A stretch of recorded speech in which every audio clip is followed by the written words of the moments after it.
Welcome to the Faculty Learning Community 3.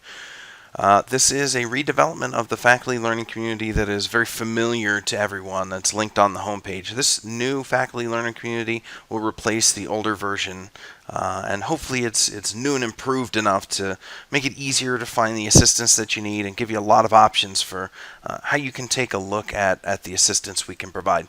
So on the front page here, once I'm done with this video, I'm actually going to post it right underneath here.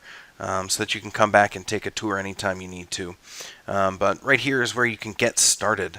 Has a little bit of information on what we're about here and what kind of help you can get. It has our email address here as well. We will very soon have a central phone number that you can call to get hold of any of the available folks on our team.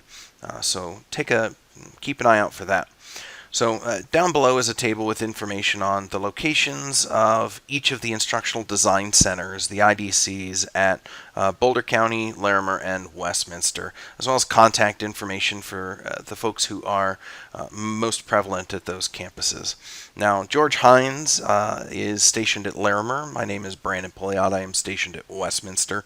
We're kind of the front lines, and we're definitely available to help out whenever you need assistance, so feel free to email us or give us a phone call. The best plan of action is definitely to send an email for general questions to idc@frontrange.edu. That will make sure that you get the quickest assistance we can possibly provide. I'm going to go ahead and take you into content now. Just click on the content button up there. And we're going to go ahead and go to the overview, and it's a welcome message with a little bit of information about what we do. So this is D2L, Desire to Learn, and Instructional Design Headquarters. We have a lot of information here. You can see everything from these top modules here are for Desire to Learn, and then we have instructional design, accessibility, and a whole bunch of other resources there as well.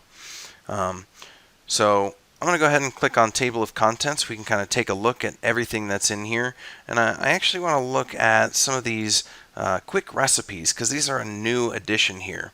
So you're going to notice that I no longer have these organized by tool. They're more organized by kind of how you might create a course or the steps you might take in order to create your course. And so starting here walks you through how to navigate in the instructor view, uploading your syllabus, creating a welcome news item, choosing your gradebook, and then creating a points or a weighted gradebook, releasing your current grades, and using that HTML editor to create content throughout Desire to Learn. Now the nice thing about these is that these ones are no longer Word documents. They're actually full HTML with an embedded walkthrough up top in video form from either an instructional design assistant or an instructional designer that will actually walk you through the parts and pieces of how to get through the step-by-step tutorial below. If you have a problem seeing these, we also included links to all of these videos so that you can actually go and watch them on YouTube. So the nice thing about this is these all load in line. There are no Word documents to fiddle with or anything like that. Like I said, there are video tutorials for a good portion of them. We've got about 20 of them out there.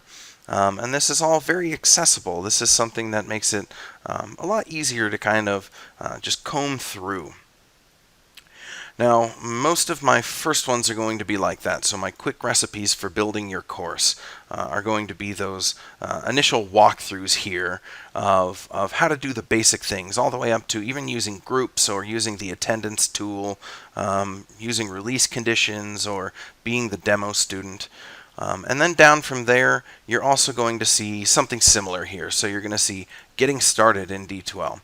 Everything outside of the quick recipes for building your course are going to be those PDFs or Word documents that we have, although they're organized hopefully in a little more friendly manner than by tool and alphabetically. They're supposed to be in order that you would work to complete a process. So if we're communicating with the students, the first thing I would tell you, an easy way, is using a news item, and then you can look at exporting a student roster, then maybe using email, and then emailing students in your class. So it's kind of going to walk you through the basics and maybe get a little bit more in-depth and advanced as you go along. I'm hoping a lot of these are going to be a little bit easier to navigate, and hopefully will help you find the item you're looking for quicker regardless of if you know the technical terminology behind any of these items.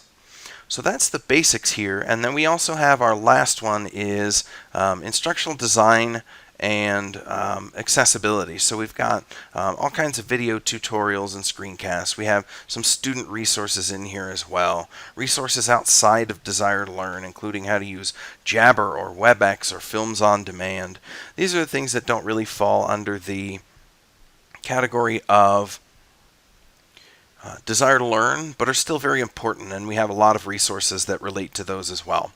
So come on in, take a look. If you have any questions about anything that's going on, go to the discussions area and you can come in and post a question for us.